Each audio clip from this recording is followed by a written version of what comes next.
referentes tienes en cuanto a esta parte de a lo que te dedicas? Por ejemplo, está Alex Hormozzi entre ellos, así alguien que esté en redes sociales, referentes famosos. ¿Quiénes serían tu top 3? Yo diría que Alex Hormozzi sería uno justamente en todo el proceso de venta, como una línea de cómo ir mirando y acelerando los procesos de venta. Eh, eh, Russell Branson sería otro, sobre todo en temas de entender muy bien cómo hacer una escalera de valor y cómo interpretar un funnel que efectivamente sea efectivo para los distintos tipos de negocios. Y creo que Dan Henry también da una perspectiva bien interesante en términos de cómo posicionarte desde el valor. Ahora, cualquiera de ellos, que puede tener una mirada muy desde el marketing digital, hay que traducirlo, pero traducirlo no significa traducirlo en términos a lo mejor de inglés a español, sino traducirlo en términos culturales, porque Latinoamérica tiene códigos diferentes. Ahora, si uno logra tener una estructura de un negocio y a partir de eso tomar aquello que sirve y traducirlo o ajustarlo en función de lo que realmente necesitan tus clientes, ese tipo de herramientas permite, o el tipo de herramientas que uno puede aprender con ellos, permiten efectivamente acelerar tu negocio. Perfecto. ¿Y qué opinas, por ejemplo, de Alex Hormozzi, que dice esta parte de que al menos hasta que no hagas $1 millón, no te recomienda como diversificarte, como esto que decimos, no poner todos los huevos en una misma canasta? No te recomienda eso. ¿Tú qué opinas? ¿Es correcto no tener algún otro proyecto mientras estás enfocado en uno? Yo creo que lo que hay que tener, a lo mejor, o sea, más que el proyecto, estar enfocado en el proyecto, uno lo que debería hacer es enfocarse en el problema que resuelve. Y en ese problema que resuelve, sí, poder llegar al millón de dólares lo veo perfectamente factible. ¿Y qué significa eso? Significa que tú puedes armar una escalera de valor. O sea, puedes tener normalmente lo que nosotros hacemos es estructurar algo que sea lo que llamamos tu negocio o tu servicio core o el principal. Hay un downsell y hay un upsell. Pero los tres se hacen cargo del mismo tipo de problema. Lo que pasa es que eventualmente en etapas distintas de los clientes. Nosotros tenemos procesos de acompañamiento mucho más avanzados con gente que ya realmente lo que quiere es acelerar y escalar. Tenemos otros que son más para alguien que tiene su negocio y lo que no está logrando es poder llegar a un cierto nivel de facturación. Y tenemos otro donde acompañamos personas que están en una etapa más incipiente. Pero no es que tengo un negocio de acompañar a consultores, coach, abogados a desarrollar su negocio y tengo otro que, no sé, que tiene que ver con ayuda personal. No es eso, sino que el mismo problema se resuelve con distintos tipos de formatos en términos de cómo podemos ir entregando valor. Ok, perfecto. Y bueno, hace un momento me hablabas un poco de la gente que tiene miedo de exponerse en redes sociales, que tiene miedo a lo mejor a que la critiquen. ¿Qué le dirías a esas personas? Esos miedos son absolutamente infundados. Hace un par de semanas estaba en sesión con mis alumnos y uno de ellos planteó este tema de, oye, me da temor. Le estaba costando terminar de optimizar sus redes, me refiero a los perfiles, perfil de LinkedIn, de Instagram, de Facebook. Y le estaba costando. La verdadera razón por la que le costaba no era que técnicamente sea complejo hacerlo, sino que es hasta qué punto me atrevo yo a aparecer de una manera distinta. Justamente esta persona había sido ejecutivo de una empresa relevante y claro, y ahora como empieza a vender su propia marca personal, aparecen temores nuevos. ¿Y qué es lo que hicimos? Miramos mis propias campañas.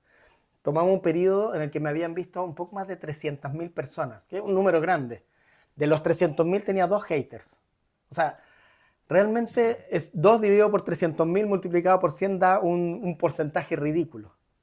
Entonces, por un lado, realmente es muy poca gente la que te va a hatear si es que tú lo que estás haciendo es algo serio, algo relevante.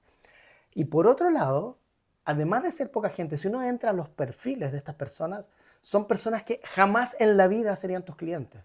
O sea, si estuvieran en el nicho de lo que tú resuelves, no hatearían, porque de alguna manera conecta con lo que tú estás ofreciendo. Entonces, la decisión es de cada una de las personas. Yo puedo decir, de 300.000 personas hago X cantidad de ventas, vendemos decenas o centenas de miles de dólares, pero si yo quiero agarrar a uno que me hizo un hate y me dijo algo desagradable, yo puedo decidir ponerle todo el volumen y decir, oh, es que la gente me trata mal.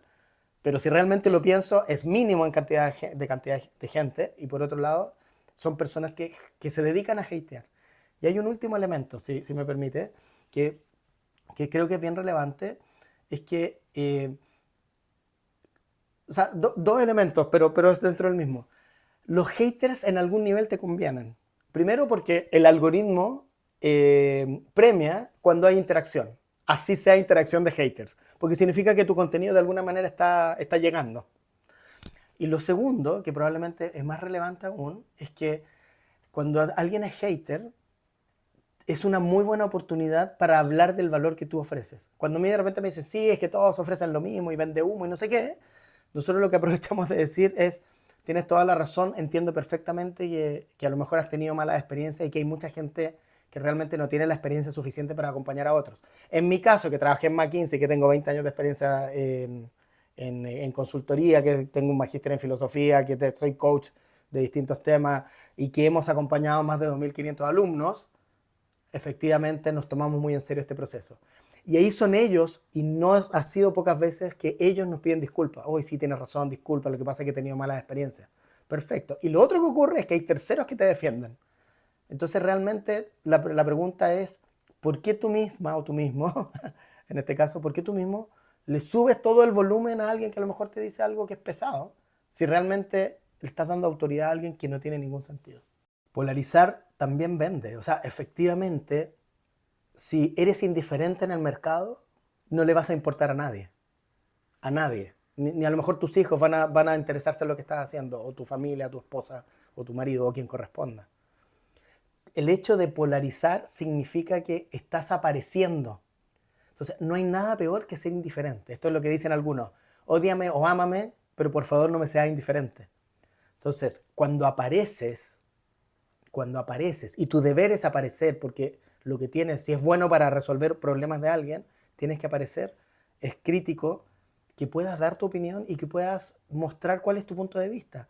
Habrán algunos que no conectan contigo, no importa, ellos tendrán a otra gente, pero habrán los otros que sí conectan contigo y que lo que quieren es acercarse a ti y, bueno, eventualmente ser tus clientes. Ok, me gusta. ¿Y qué diferencia entre polarizar y ser muy polémico a nivel que no nos conviene? O sea, polarizar significa dar tu opinión, poner tus planteamientos de manera responsable y de manera educada. ¿Sí? Cuando ya dejas de respetar al otro ya no tiene ningún sentido. Existen distintas formas de generar un negocio. Hay gente que cree que lo que hay que hacer es armar tu red social, empezar a compartir contenido, hacer tu red, empezar a tener muchos seguidores y eventualmente en algún minuto venderles algo de $47. Nosotros estamos totalmente en desacuerdo con eso. Porque si vendes a, digamos, $50, necesitas 2.000 ventas. eh, no sé si es 2.000 o 200. Necesitas 200 ventas para llegar a $10.000. Imagínate 200 ventas al mes, la locura. Imagínate que el 20 o 30% de ellos te pida la devolución del dinero porque no les gustó. O sea, te mete en un rollo súper complejo operativo. Nuestra mirada es, la mejor manera de llegar a $10.000 es arma un proyecto de consultoría de muy alto nivel que cueste ojalá $10.000, o 5.000, o 3.000. Y si estás más bien en el mundo de acompañar personas, bueno, hacer algo que cueste 1.500, 2.000 o $3.000.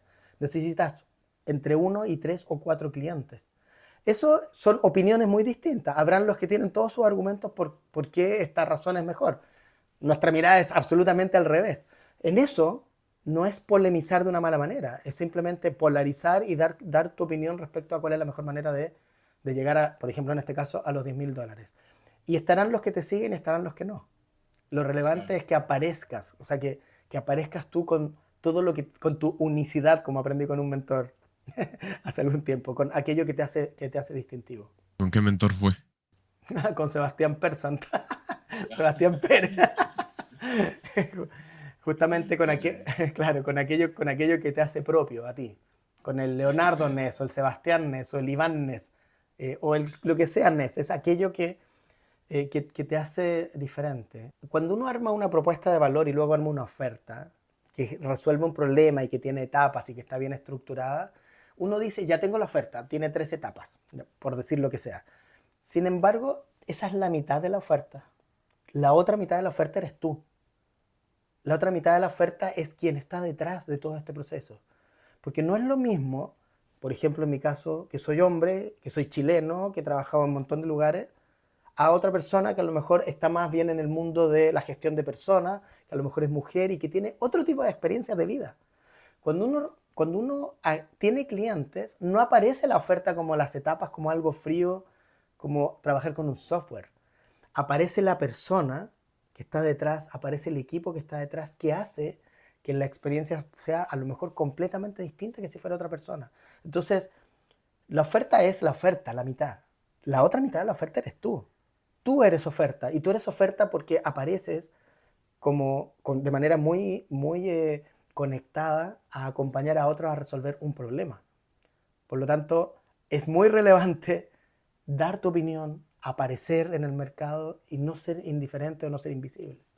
La gente te compra a ti también. La gente te compra a ti por lo que tú puedes conseguirle o por el tipo de problema que les puedes resolver, pero también porque confían en ti. Hay, hay dos elementos que hay que trabajar muy fuertemente en el proceso de desarrollo del negocio. Que confíen en que técnicamente tú eres capaz de resolverles algo en particular o ayudarlos a resolver ese problema que tienen.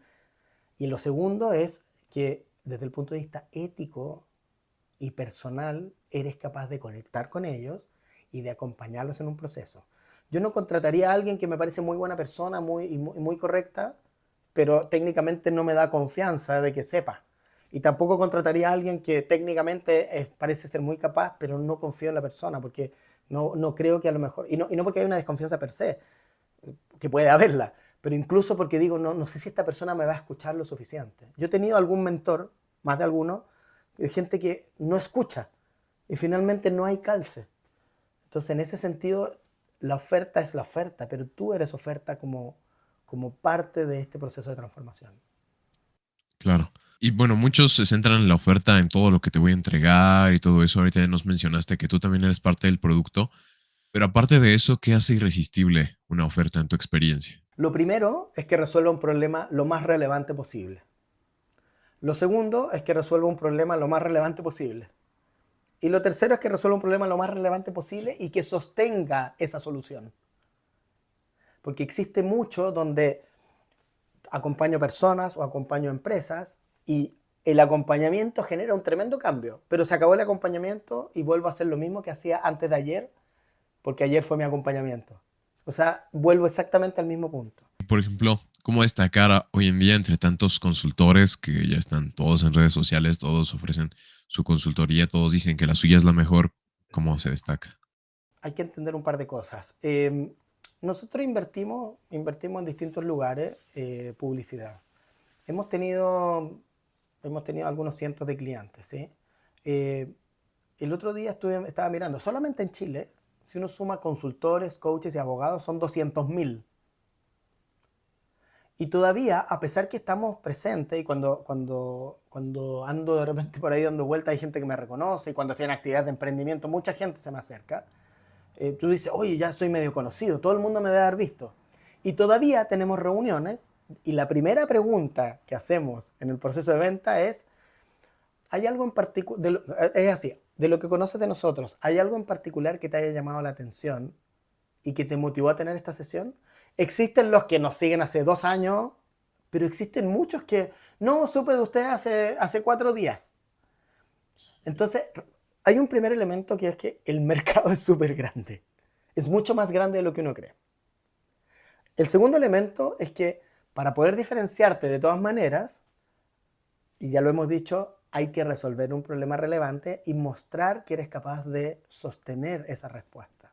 Aquí aparecen un par de principios de Robert Cialdini, de su libro de Influencia, que es un libro muy interesante que, que es muy recomendable, es de los años 80, así que tú dices, oh, es un libro antiguo, es de los años 80, y lo que él hace, él es un investigador, psicólogo, lo que él hace es mostrar, o sea, dijo, voy a escribir este libro para que a las personas no las manipulen con el marketing.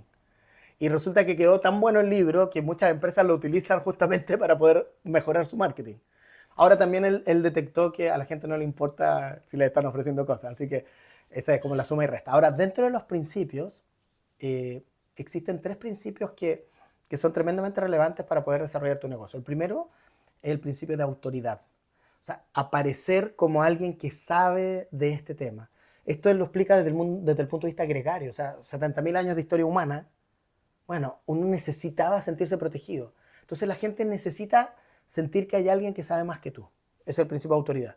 El principio de prueba social es que hayan terceros que hablan de ti.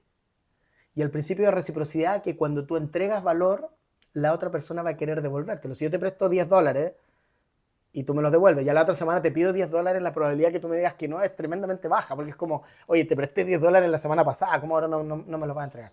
Entonces, atacar estos tres principios en todo el proceso, mostrando testimonios que muestran prueba social y autoridad, entregando valor que muestra autoridad y reciprocidad, eh, haciendo procesos que están muy limpios, muy lean. Lean significa flaco, esbelto, enjuto, o sea, sin grasa, muy ordenado. Todo eso permite que, sumado a resolver un problema relevante, permite que la transformación ocurra y que además se sostenga en el tiempo.